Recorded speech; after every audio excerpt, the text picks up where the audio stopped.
Warahmatullahi wabarakatuh. Bertemu dengan aku Atta Dani di channel itu aku di Atta Dani Sobat Happy. Nah, kayaknya aku mau bikin video lagi tentang salah satu materi ya, yang pastinya ini materinya sangat menarik, sangat dan juga bermanfaat. Nah, aku mau bikin materi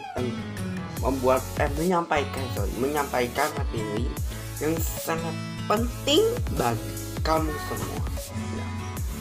Yaitu materinya adalah membangun kerjasama antar umat beragama. Jadi ini materi yang mungkin sangat bagus, menarik, karena kita di dunia ini ya, di Indonesia khususnya, bukan cuma hanya satu agama saja, tapi ada agama yang lainnya. Itu ada agama Islam, Kristen, Protestan, Katolik, Hindu, Buddha, Konghucu, dan juga ada kepercayaan dinamisme dan apa yang satu lagi, pokoknya percaya dengan benda-benda mati maupun percaya dengan benda-benda yang hidup. Nah itu kalau itu maksudnya kepercayaan ya, kalau ini agama. Nah, jadi di sini ada yang tadi aku sebut itu, ada agama yang diakui di Indonesia, yang tidak diakui di Indonesia itu kayak tadi dinamisme. Yang itu tentang menyembah patung, menyembah matahari, menyembah misalkan pohon beringin, atau biasanya masyarakat Jawa itu mereka itu selalu ketika satu sholat ya, memberikan sesajen kepada ibu atau Nyiro Kidul. Nanti akan aku ceritakan Nyiro Kidul dan ibu Ratu Nyiro Kidul. Jadi nanti itu akan aku udah sempet nonton di channel YouTube-nya Kak Nadia Omar tentang Nyiro Kidul dan Ratu Kanjeng Nyiro Kidul. Itu nanti akan Ratu Kidul dan Nyiro Kidul nanti akan aku bahas di video yang lain. Karena pengertiannya, kerjasama antar umat beragama itu apa? Hubungan sesama umat beragama yang dilandasi dengan toleransi, saling pengertian, saling menghormati, saling menghargai dalam kesetaraan pengamalan ajaran agamanya, dan kerjasama dalam kehidupan masyarakat bernegara. Ini pengertian dari kerjasama antar umat beragama. Sebenarnya kalau ditanya boleh nggak sih agama Islam membantu perayaan hari raya Natal atau perayaan hari Paskah atau hari Nyepi dan lain sebagainya? Nah sebenarnya boleh. Yang nggak boleh itu apa? Mengikuti agama Kristen. Contohnya yang itu misalkan si A sama si B menikah dengan di gereja, yang A itu Islam, yang B ini Katolik. Nah itu nggak boleh. Tapi kalau hanya membantu untuk acara ulang tahun, acara perayaan hari raya Natal itu boleh. Tapi ingat, kamu nggak boleh mengucapkan selamat hari raya Natal ya ke orang Katolik atau Protestan, atau selamat hari Nyepi ya, itu nggak boleh kepada orang kalau Hindu atau Buddha atau Konghucu sama Imlek, yang itu nggak boleh. Apalagi sampai kamu pindah keyakinan, itu tidak boleh. Karena apa? Ya karena agama Islam itu ya mengajarkan kita sebagai manusia ya boleh kita menolong, tapi ada dari Islam itu boleh menolong, tapi jangan berlebihan. Dalam artian jangan ikut atau terpengaruh dari kata-kata mereka. Terus yang kedua, kerukunan atau umat beragama dapat diwujudkan dengan pertama, saling tegang rasa, saling menghargai toleransi antar umat beragama. Jadi kita itu sebagai, karena Indonesia itu kan memiliki banyak suku dan agama ya, jadi ada Islam, Protestan, atau Hindu, Buddha, dan Konghucu. Kita harus sama-sama menghargai mereka ketika mereka sedang ibadah. Jadi ketika umat muslim merayakan Idul Fitri, puasa Ramadan. Orang non Muslim atau non Islam itu menghormati orang Muslim yang sedang berpuasa. Tuh, kayak contohnya aja, semua tempat makan, restoran itu tutup, ya nggak boleh selama Ramadan itu nggak boleh ada yang buka gitu. Nah, jadi yang kedua, tidak memaksakan sesuatu mau ke agama tertentu.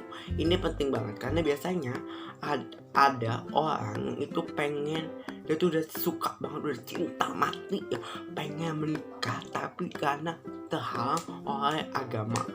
Jadi jangan pernah kamu maupun cowok maupun perempuan mau laki-laki, kalau emang kan suka tapi ternyata beda keyakinan, stop, putus. Jangan jadikan teman aja, jangan ikut-ikutan atau apalagi ikut komunitas ya. Di media sosial kan ada ya komunitas, aku aja ikut komunitas menulis, komunitas seminar dan segala macam boleh, tapi ingat, kamu itu umat muslim, harus teguh imannya. Kamu Islam.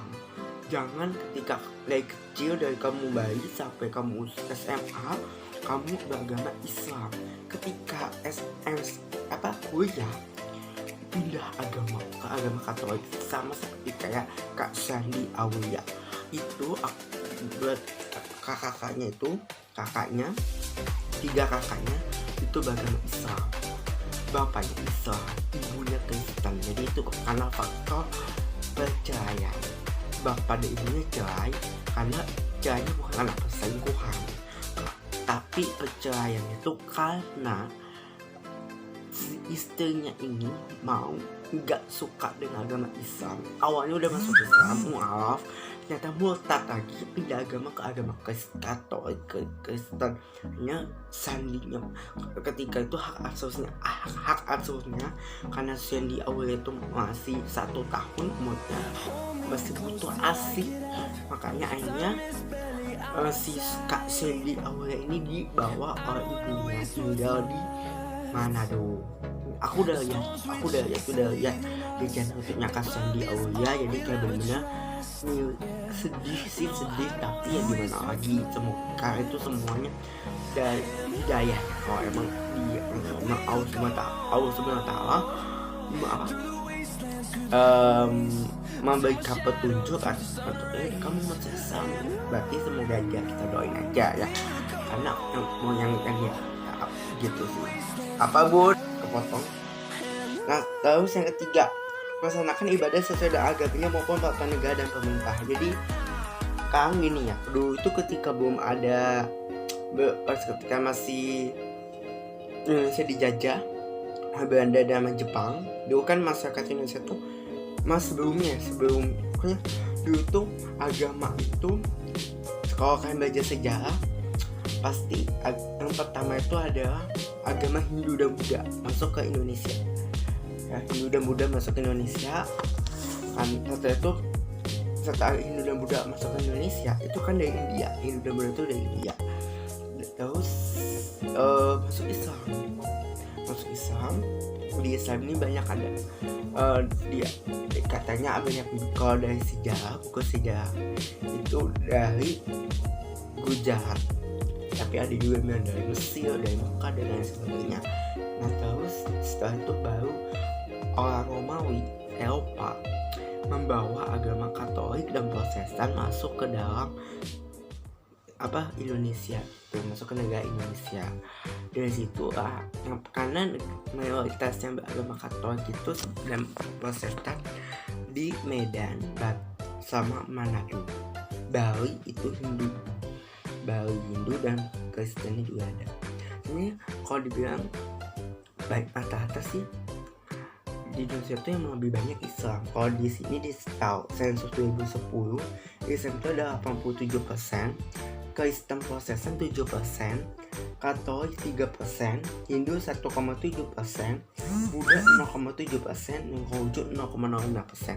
Jadi yang dari Kristen Protestan sama Katolik itu kebanyakan Protestan, 7 Protestan. Karena mungkin dulu aku cerita nih, aku sayang aja ke kalian bahwa ada tetangga itu tadinya itu Protestan, itu pindah agama.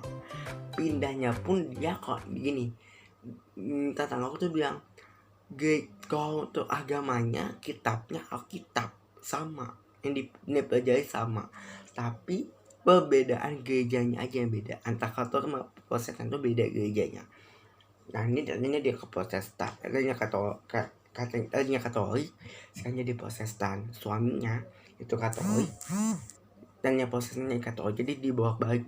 Ibunya juga sama, ibunya itu yang tadinya Katolik atau Protestan gitu. Pokoknya intinya mah di situ ya, di tahun sensus 2010 yang paling banyak itu ada Islam, yang kedua itu Protestan. Karena mungkin dulu Protestan itu dia tuh, kalau aku baca di berita dan aku lihat di YouTube, mohon maaf ya kalau misalkan itu Protestan itu tidak percaya dengan hari Natal. Jadi hari Natal itu ada umat Katolik. Itu sih yang aku baca di berita dan aku nonton di YouTube. Aku juga belum tahu banget aku itu sih. Boleh kalian tuh cari tentang Alkitab, boleh cari tentang agama Kristen, boleh Katolik, Protestan, tapi ya tetap teguh imannya, jangan tergoda oleh bisikan setan. Masuk Islam, masuk Kristen, Katolik, Protestan. Karena ketika di akhirat nanti, ketika di alam kubur nih, iblis atau setan itu kabur, dia nggak akan ikut campur. Itu aku dapat dari guru aku kemarin waktu hari Selasa. Guru aku bilang gitu. Jadi kalau untuk kalian berbuat maksiat, setan itu nggak akan mau ikutan campur tangan karena itu adalah kamu dengan malaikat. Jadi kalau kamu masih mau berbuat jahat, ya udah, berarti kamu akan menerima dosanya, karena ya setan atau iblis itu tidak akan bertanggung jawab atau tidak akan ikut-ikutan, ya tuh hal langsung nggak mau dia gitu sih. Next, selanjutnya manfaat ada 3. Aman, tentram, tertib, dan damai. Nah, poin pertama ya, jadi gini, kita tuh kan negara berbeda dengan negara yang di Israel itu dia banyak penjajah itu, jadi lagi perang ya dia. Kalau kita nggak gitu aman, makanya itu karena harus bersyukur bahwa kita sudah tidak dijajah oleh bangsa Eropa, Belanda, Inggris maupun Jepang. Yang kedua, pemersatu bangsa ya. Jadi kita tuh, jadi manfaat itu ada pemersatu bangsa. Jadi adanya agama ini itu adalah membuat kita jadi bersatu ya. Yang mungkin awalnya dulu kan, kalau kalian tahu ya, Ahok itu kan menghina Al-Quran. Nah ini sekarang dipenjara karena menistakan agama Islam. Nah, jadi jangan pernah coba-coba untuk menghina agama lain. Kalau kamu emang gak suka dengan agama Katolik, Protestan, Hindu, Buddha, Konghucu, ya udah nggak usah dihina, biarin aja. Karena kamu punya Tuhan, dia juga punya Tuhan. Jadi ya udah. Atau gini, contohnya, kok dia gini, kok aku gini. Jangan komplain. Karena kalau kamu pengen keluar ya keluar, tapi kamu harus nanggung dosanya. Nanti di akhirat nanti masuk neraka, di alam kubur disiksa. Yang ketiga, memberikan stabilitas dan kemajuan negara. Jadi manfaatnya itu sebenarnya banyak banget ya, kerukunan antar umat beragama ini banyak banget ininya manfaatnya yang bisa kamu ambil. Terus yang selanjutnya, bantu kerjasama. Ada 3. Yang pertama, adanya dia akan dapat memimpin negara tuh. Kedua, adanya kesepakatan dari pemimpin agama untuk membina agamanya masing-masing. Ketiga, saya memberikan bantuan karena musibah bencana alam. Jadi kita itu harus saling menolong antar agama. Walaupun dia kan Kristen, ngapain aku tolong? Dia kan Islam, ngapain tolong? Jangan kayak gitu. Kamu semuanya itu sama aja. Kalau misalkan agamanya butuh bantuan, kamu kasih. Banyak orang kaya yang menyumbangkan sebagian hartanya untuk bikin masjid, untuk membuat pesantren, untuk membuat apa lagi ya, menyumbangkan Al-Quran, buku surat Yasin dan lain sebagainya. Jadi bersyukurlah jadi agama umat muslim, karena nanti akan suatu saat nanti ketika hari kiamat tiba, umat muslim akan masuk surga, dan sedangkan umat yang Yahudi dan Nasrani itu akan masuk neraka. Next selanjutnya, bidang kerjasama ada penegak keadilan, perbaikan taraf hidup ekonomi, dan perbaikan akhlak gitu. Jadi benar-benar di sini tuh apa ya, kita tuh benar-benar harus saling kerjasama gitu ya, antara satu agama dengan agama yang lainnya gitu. Jangan berantem mulu, jangan menghina agama orang mulu, jalani aja agama kamu gitu ya. Nah mungkin itu. Dan yang terakhir, kendala rendahnya sikap toleransi, kepentingan politik, dan sikap fanatisme. Nah jadi benar-benar selain ada manfaatnya, ternyata ada kendala juga nih. Itu tadi rendahnya sikap toleransi. Jadi orang tuh sekarang nggak ada lagi yang toleransi, jadi nggak kayak dulu mungkin. Jadi sekarang itu ya orang sebodoh amat, banyak yang menghina di medsos lah, di ini. Ada aku itu sepupu aku bilang, cerita ke aku, dia ngeliat di Instagram di IG ada orang netizen, nggak tahu netizennya siapa, menghina begini, Nabi Muhammad pun tidak seganteng dengan Jungkong. Saya sampai kesel ya, emang Jungkong itu ganteng? Coba aku tanya, kalau emang Jungkong ganteng, kenapa ya buktikan gitu. Ya kalau menurut aku ganteng itu aktif, dia ganteng tapi dia akhlaknya jelek, suka mabuk-mabukan, suka zina, berjudi, tatoan, ya sama aja itu, malah jadi jelek. Tapi kalau dia ganteng sering ibadah, zakat, puasa Senin Kamis, puasa Ramadan, terus selalu berbuat baik, gak pernah jahat sama orang, gak pernah sombong, dermawan dan lain sebagainya, itu dikatakan ganteng. Mungkin kalau kamu punya orang laki-laki seperti itu atau perempuan yang seperti itu, dia akan disukai sama semua orang, bukan cuma manusia doang. Dia akan disukai sama Allah Subhanahu wa Ta'ala, disukai sama malaikat, disukai sama nabi, dan mungkin disukai juga sama mertua-mertuanya. Tapi kalau sifatnya yang jelek banget, yang dia suka judi, suka buka, pakai narkoba, yang suka zina, tatoan dan lain sebagainya, itu nggak akan mau ada yang mau tato aja nih ya. Wudhu itu nggak akan sah sholatnya. Kalau kamu misalkan sholatnya udah dari sholat subuh, zuhur, sholat subuh, tahajud, duha dan lain sebagainya, sholat 5 waktu ya, dan sholat sunat. Tapi kok kamu tato itu sama aja nggak akan, yang ada kamu tidak akan disukai sama orang, dan akan diterima amal ibadah kamu. Tapi kalau kamu suspek, gimana? Kalau suspek apa-apa, it's okay. Tapi jangan ketika suspek kamu katakan tato di Bali atau dimanapun, kamu tato semua tubuh kamu, itu bukan umat muslim yang baik. Apalagi banyak banget orang sekarang yang pakai tato Tuhan, kayak Marcel Darwin ya, tato apa? Tato Yesus ya. Jadi di sini di dadanya tuh ada, aku baca beritanya deh, dia udah muafaf masih pakai tato itu. Kalau menurut aku ya nggak akan sah juga soalnya gitu. Maksudnya istrinya cantik pakai kerudung, tapi dia nggak pakai tato, belum dihapus, nggak mau hapus, coba. Jadi dia udah nggak akan diterima, nggak akan dapat pahala gitu. Jadi banyak sekali yang punya manfaat dari kalau berbuat baik. Pasti kalau kamu berbuat baik, orang pun akan senang, dan orang pun akan mempermudah urusan kamu, akan mempermudah rezeki kamu, dan akan mempermudah jodoh. Tapi kalau kamu nggak pernah berbuat baik, yang ada selain orang buat orang marah, buat orang nangis, yang kamu bukan orang nggak akan suka sama kamu, dan orang nggak akan mau. Nah Ya kayak gitu, kamu temen-temen kamu kenapa kamu suka nangis, suka nangisin orang, suka nyakitin perempuan dan lain sebagainya gitu ya.